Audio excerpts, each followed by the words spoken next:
My brother and sisters. तो कैसे हो आप सब? आई होप आप सब बहुत अच्छे होंगे। आज मैं आप लोगों के लिए लेकर आया हूँ Siachen the place of wild roses chapter के लास्ट पार्ट को। और इस वीडियो में हम लोग उसके लास्ट स्टोरी को एक्सप्लेन करेंगे और समझेंगे। और आज यह स्टोरी यहीं पे समाप्त हो जाएगी। तो चलिए स्टार्ट करते हैं। कई लोग जो होते हैं दिल के बहुत कठोर होते हैं और कई लोग होते हैं जो दिल के बहुत नर्म होते हैं। तो दिल के नर्म का मतलब यहाँ पे ये है कि अगर बड़े से बड़े चीज़ों को अगर देख लिया जाए, तो प्रॉब्लम को देख लिया जाए, तो वो हैंडल कर सकते हैं किसी हर हालत में, दूसरों को बचा सकते हैं। लेकिन कई लोग आपको दिल के नॉर्मल दिखेंगे या बहुत सॉफ्ट दिखेंगे, और वो लोग अगर कहीं पे कुछ बहुत बड़ी घटना घट गई तो वहाँ पे वो लोग किसी भी इंसान को खुद तो नहीं बचा पाएंगे, खुद को नहीं बचा पाएंगे, दूसरों को बचाना दूर की बात है। इसलिए बोला जाता है हम लोग जो फौजी लोग जो होते हैं उन लोगों के अंदर जो दिल होती है वो अलग ही होती है। उन लोगों के सामने अचानक से इतनी लाशें भी जाती है लेकिन फिर भी वो डरते नहीं और लोगों की मदद कर रहे होते हैं जहाँ पे लोगों को मदद की ज़रूरत होती है। लेकिन कई इंसान देखे होंगे आप, मूवी ये समय देखते होंगे, कई लोग ऐसे होते हैं जो डर के मारे उनका हालत ख़राब हो जाता है। केसरी मूवी को देखे हो क्या? केसरी, उसमें देखे थे एक सिपाही जो था, एक छोटा सा था सिपाही, वो बच्चा नहीं था लेकिन फिर भी 16-17 साल का था वो। और पहले के टाइम में तो लोग उतने ही उम्र में ही भर्ती हो जाते थे पहले। आजकल के टाइम में क्या, आजकल का 25 साल भी हो गया तो लगता है जैसे वो बच्चा ही है, वैसा अभी पहले वाला सिस्टम नहीं रहा।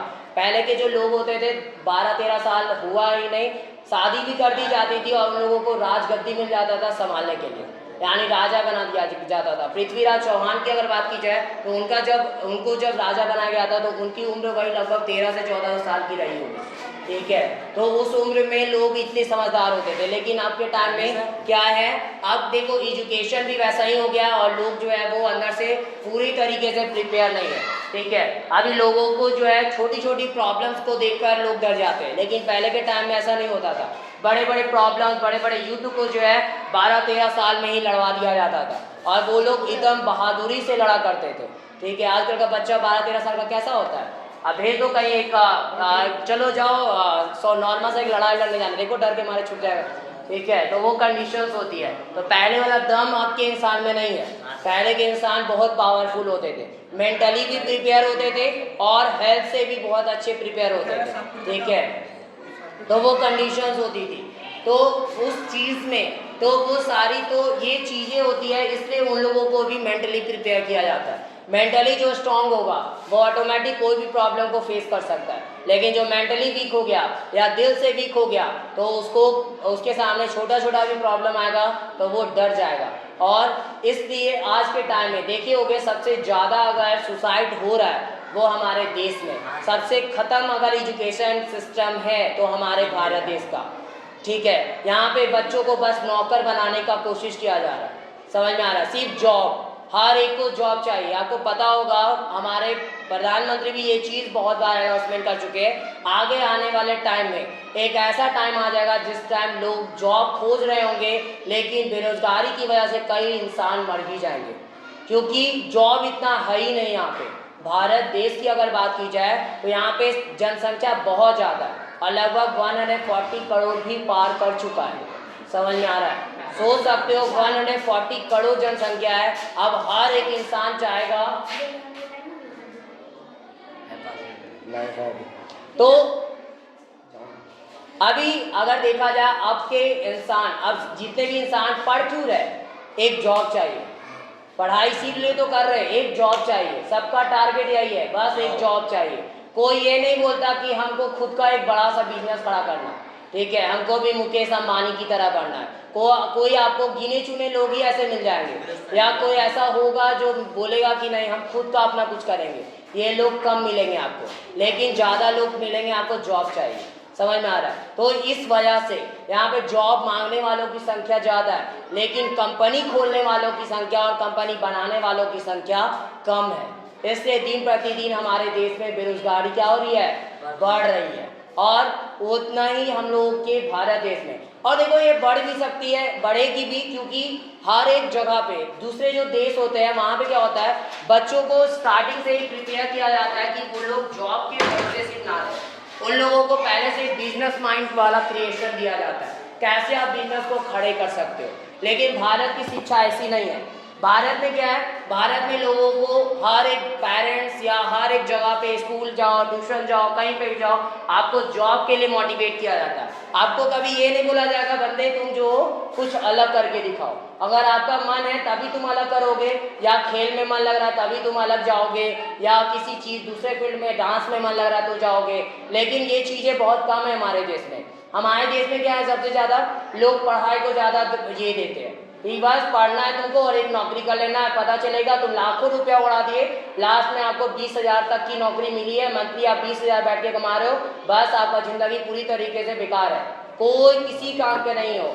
समझ में आ रहा है? 20,000 बस महीने का आ जा रहा है, बस यही संतुष्टि है, आपके पैकेट में 20,000 रुपया आ रहा है, बाकी आपको कोई लेना देना दुनिया से नहीं है। आप ना किसी का भला सोच सकते हो, ना कुछ भी अच्छा सोच सकते हो। अरे आपका खुद नहीं चलेगा तो दूसरा का कहाँ से सोचोगे? सिंपल सी बात है।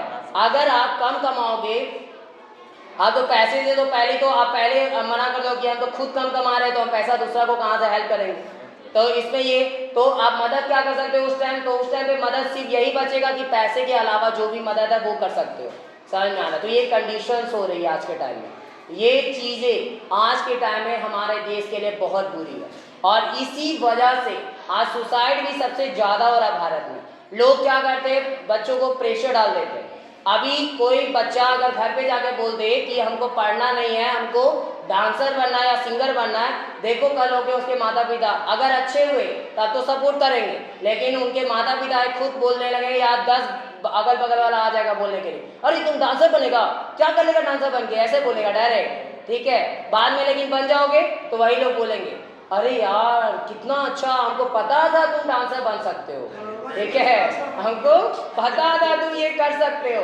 इसलिए ज़्यादा बोला जाता है ना, दूसरों की बातों को सुनना नहीं है।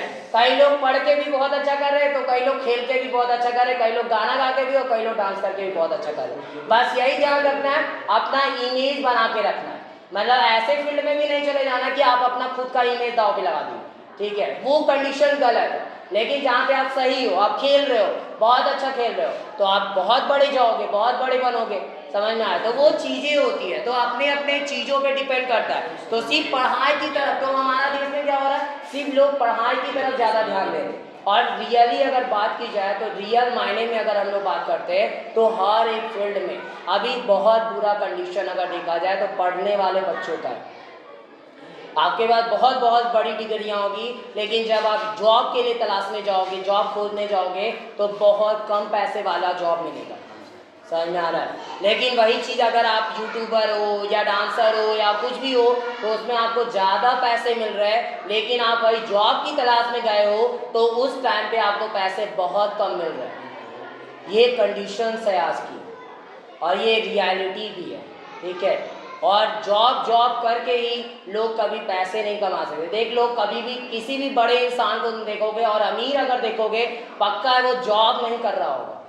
समझ में आ रहा है? तुम किसी का भी एग्जाम्पल ले लो, तुम कितने भी रईस से रईस आदमी को देख लो, वो अगर बहुत अमीर है आपसे तो पक्का है कि वो जॉब नहीं कर रहा होगा, वो कुछ ना कुछ अच्छा बिजनेस कर रहा होगा या कुछ ऐसा काम कर रहा है जो दुनिया से हटकर कर रहा है, चाहे वो डांसर है या क्रिकेटर है या कुछ भी है।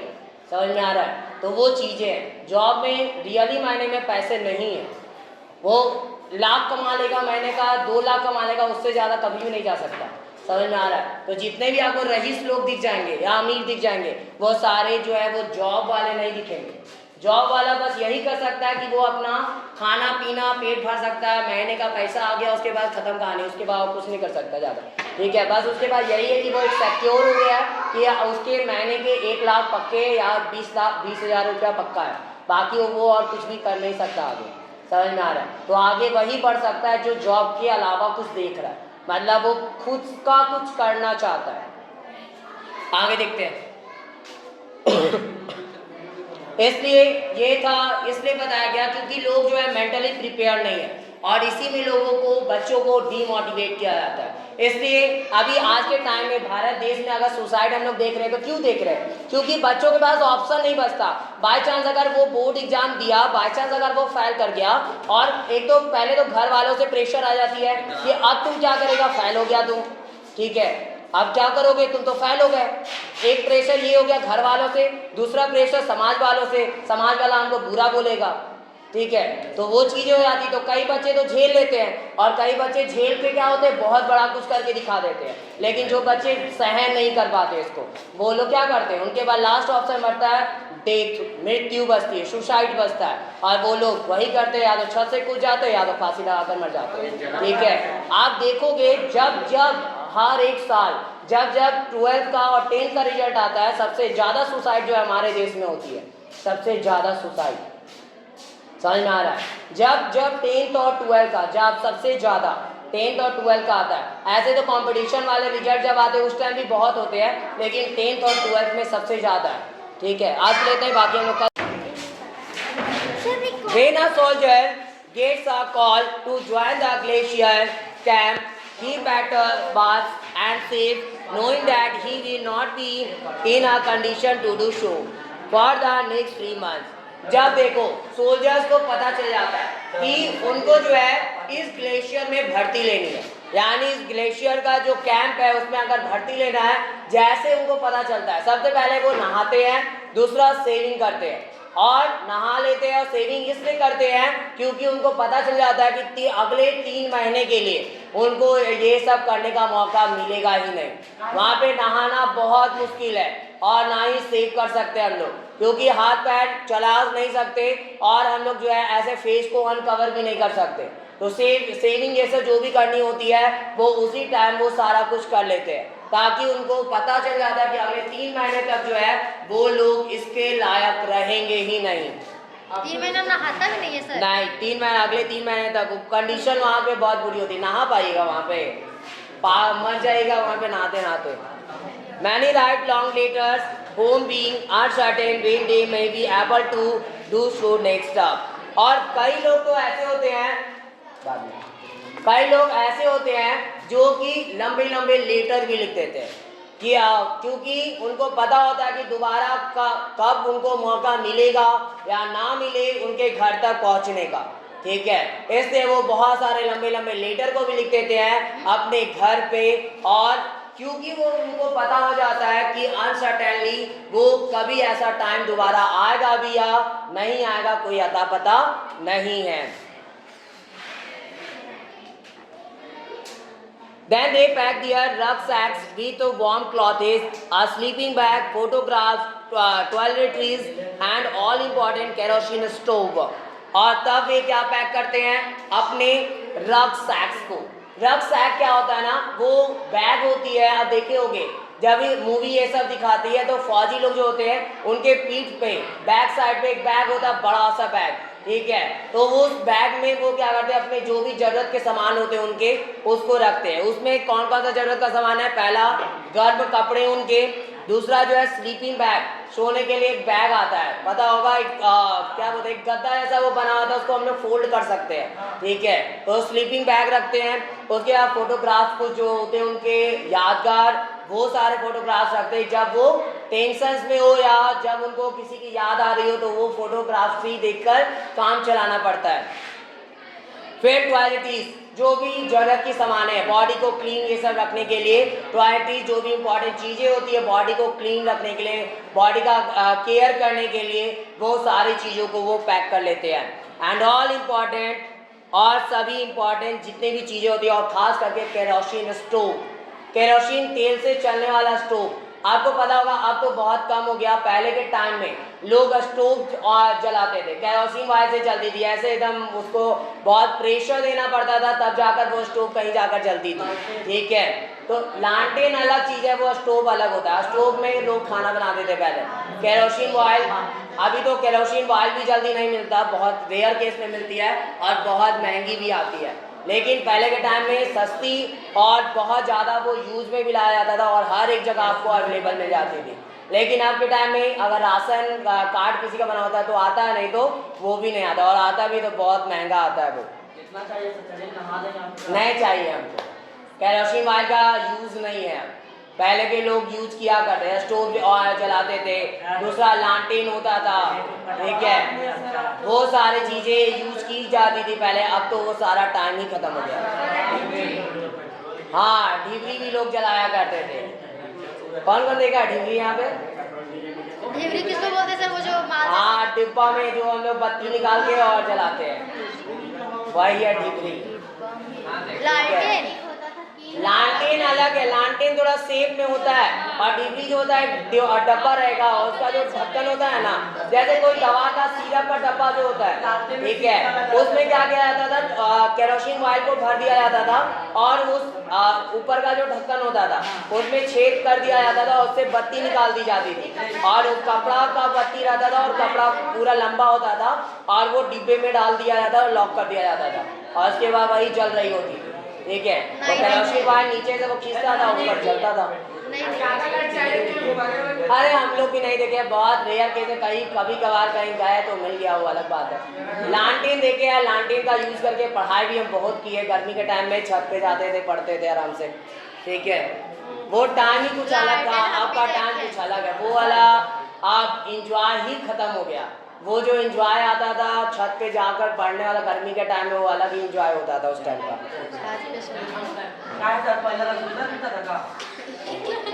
अरे बकवास बहुत करते हो, बैठो ना आराम से। The stove is used for keeping warm and helping in melting the snow for drinking and having a wash. अब देखिए स्टोव का यूज खासकर किससे किया जाता है? तो कीपिंग वार्म, गर्म रखने के लिए पहला तो वो सेकते हैं, हाथों को, अपने बॉडी को सेक लगाते हैं, और दूसरा जो है हेल्पिंग इन मेल्टिंग स्नो, और वो मदद करती है बर्फ को पिघलाने में, ताकि वो पीने के लिए काम में आ सके, और हाथ ये सब धोना है तो उसके लिए काम में आ सके, ठीक है। तो वो हर एक, जब भी उनको पानी की जरूरत पड़ती थी तो वो स्टोव का यूज करना पड़ता। सोच सकते हो कितना बुरा कंडीशन होता है। आगे, ऑन 3 फरवरी 2016 की ये रियल स्टोरी है। 3 फरवरी 2016 की ये कहानी है, और ये एक रियल स्टोरी है, ध्यान से इसको सुनोगे। And avalanche hit an Indian military base in northern Siachen glacier region. एक क्या था, एक avalanche थी, avalanche heat थी। अब avalanche heat होता क्या है? तो देखो, avalanche heat जिसको किसको बोलते हैं हम लोग? avalanche जो होता है ना, एक सडन स्लाइडिंग होती है, एक किसी भी मास की, कोई भी वजन की, जो स्नो का जो वजन होता है, तो बर्फ का क्या होना, पहाड़ से ढहना, स्लाइडिंग होना, उसका स्लिप करना, वही उसी को हम लोग बोलते हैं एवलांच। क्या बोलते हैं? एवलांच बोलते हैं। और इसका जो हिट था एन इंडियन मिलिट्री बेस, और यह एक इंडियन मिलिट्री बेस पे हुआ था, यानी जहां पे भारतीय जो सैनिक थे, मिलिट्री वाले थे, उसी के ऊपर ये हिट हुआ था। In northern Siachen glacier region, कौन से साइड पे? नॉर्दर्न सियाचिन ग्लेशियर रीजन जो था, उस क्षेत्र में जो है इसका बहुत बड़ा हिट हुआ। Trapping 10 soldiers under deep snow, और वो क्या कि 10 सैनिकों को लगभग बहुत गहरे बर्फ में जाकर धकेल दी, ठीक है। वो 10 सैनिकों को लगभग, वो हीट ऐसी लगी बर्फ की, जो क्या करती, 10 सैनिकों को जो है वो बर्फ के गहरी खाई में जाकर धक्का दे देती है, और वो जाकर उसी गहरे खाई में फंस जाते हैं। Lance Naik, Hanamantappa Copper, an Indian soldier with the Madras Regiment of Indian Army, और लैंस नैक थे एक हनुमान थप्पा कॉपर। अब आता है लैंस नैक है क्या? तो लैंस नैक जो है ना, एक रैंक होती है जो सैनिकों को दी जाती है, ठीक है। कोई मतलब सैनिकों में जो अच्छा पोजीशन पे होता है, या कुछ वैसा उन लोगों का डिपार्टमेंट में अलग अलग चीज़ें होती है, हर एक को अलग अलग डिपार्टमेंट में रखा जाता है, उसके हिसाब से अलग अलग पोस्टिंग की जाती है। तो वैसे ही ये एक रैंक होता है सैनिकों का, आर्मी में जो सैनिक होते हैं उनका ये एक रैंक होता है, लैंस नेक। तो लैंस नेक जो है वो हनुमान थप्पा कॉपर को मिला था। हनुमान थप्पा कॉपर एक सैनिक थे, एक सोल्जर थे, एक भारतीय सैनिक थे with the Madras regiment of Indian army. Indian army जो है मद्रास रेजिमेंट की, उसके साथ वो जुड़े हुए थे। सर्वाइव द मैसिव एवलांच, और वो सर्वाइव किए थे इस भयानक से एवलांच को, या भयानक सा जो हिट था बर्फ का, उससे वो सर्वाइव भी किए और उससे वो गुजरे थे। He was found during post disaster avalanche rescue operation by the Indian army, और उन्हें खोजा गया था ड्यूरिंग किसके दौरान, जो post disaster avalanche rescue operation चलाया गया था। जब सैनिक के साथ कोई दुर्घटना वहाँ पे घटती है तो वहाँ पे कई सारे रेस्क्यू ऑपरेशन चलाए जाते हैं। रेस्क्यू ऑपरेशन का मतलब होता है बचाव कार्य, ठीक है। जब लोगों को बचाने के लिए जो चीज़ें की जाती है उसको हम लोग रेस्क्यू ऑपरेशन बोलते हैं। तो उस ऑपरेशन के दौरान बाय द इंडियन आर्मी, जो इंडियन आर्मी के द्वारा चलाया गया था 6 days आफ्टर द डिजास्टर, और लगभग या जो हिट हुआ था या आपदा जो आई थी उसके 6 दिन के बाद, But he was rescued from 35 feet beneath the snow in -45 degrees Celsius temperature, और उन्हें बचा लिया गया था। लगभग 35 फीट अंदर वो चले गए थे। 35 फीट मायने रखती है। 35 फीट का मतलब सोच सकते हो कितनी गहराई होगी, ठीक है। 5 फीट का एक इंसान होता है तो सोच लो 35 फीट कितना हुआ।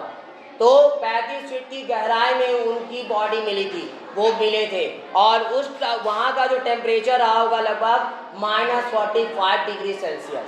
वहाँ का उस 35 फीट नीचे की जो टेम्परेचर थी वो -45 डिग्री सेल्सियस थी। वो हीट लो लगा था ना एवलांचे का, बर्फ का जो हीट हुआ था, बर्फ वहाँ से ढही थी पहाड़ से होते हुए। 9 other personnel at the post, और उस पोस्ट पर 9 लोग और दूसरे लोग थे। died in the incident, और उसी घटना पे मारे गए, उसी टाइम पे उनकी मृत्यु हो गई 9 लोगों की। Copper also couldn't survive for long due to multiple organ failure, और कॉपर भी जो थे, हनुमान थप्पा कॉपर जो थे, वो भी लंबे समय तक नहीं जिए क्योंकि कई सारे उनके मल्टीपल ऑर्गन फेल्यूर, यानी उनका ऑर्गन जो था, कई सारा अंग जो था वो काम करना बंद कर दिया था, क्योंकि इतनी ठंडी मायने रखती है। 6 दिन तक उसमें रहना, जहाँ पे ना खाना मिल रहा है ना पानी मिल रही है सही ढंग से, तो सोच सकते हो क्या कंडीशन रही होगी। तो उनके कई सारे अंग जो है वो काम करना बंद कर दिए थे। आफ्टर अ फ्यू डेज, प्यास नहीं लगे क्या बात करते हैं, after a few days he died, और कुछ ही दिनों के बाद वो भी मर गए। Avalanche and other environmental factors are the leading cause of death in Siachen, और सियाचिन में अगर मृत्यु होती है तो वो होती है एवलांचे की वजह से, और जो भी दूसरे इन्वायरमेंटल फैक्टर्स होते हैं, वातावरण से अनुकूल जो भी फैक्टर्स होते हैं, जो घटनाएं वहाँ पे घट रही होती है, उसकी वजह से कई सारे सैनिक हमारे मारे जाते हैं। Over 870 soldiers have lost their lives in the recent past due to extreme climatic conditions and environmental factors. लगभग 870 सैनिक वो यहाँ पे जो है मारे गए, उन अपने जीवन को खो दिए, वो मर गए। किस लिए? अभी हाल के पास्ट बीते टाइम में, अभी जो बीता जो टाइम है उसी लगभग में जब यह स्टोरी लिखी गई थी उस टाइम से जिक्र की गई है। लगभग उस टाइम पे ही लगभग 870 लोग जो है वो मारे गए थे, और यह वजह रहा था वो कोई लड़ाई की वजह नहीं थी। क्या था? एक्सट्रीम क्लाइमेटिक कंडीशन, इतना भयानक वहाँ का जलवायु, और साथ में इन्वायरमेंटल फैक्टर्स, जो भी इन्वायरमेंटल फैक्टर्स है, जो भी आपदाएं आती है वो सारी चीज़ों की वजह से। Despite such challenges and hardship, और इतनी चैलेंजेस के बावजूद और इतनी कठिनाइयों के बावजूद our army man are always ready to serve the nation and make our countryman feel safe and secure all the time. और हमारे सैनिक भाई जो है वो आज भी हमेशा जो है वो नेशन को सर्व करते हैं, यानी नेशन के प्रति सेवा की भावना रखते हैं, और make our country man feel safe, और हमारे देश के लोगों को सुरक्षित रखते हैं, and secure all the time, और उन्हें सुरक्षित रखने सभी टाइम पर, हर एक समय पर वो सुरक्षित रखने का काम करते हैं। तो सोच सकते हो वो कितने दिलदार लोग हैं जो आज अपने देश की रक्षा के लिए वो उस जगह पे खड़े होते हैं जहाँ पे रह पाना एक सेकंड भी मुमकिन नहीं है। ये इतनी खराब कंडीशन है वहाँ की, लेकिन फिर भी हमारे देश के लोगों को कुछ ना हो इससे वो आज भी जो है वो वहाँ पे अगर उनकी पोस्टिंग होती है तो वो सीना तान कर जो है वो जाने के लिए वहाँ तैयार हो जाते हैं। वो ये नहीं बोलते कि हम नहीं जाएंगे।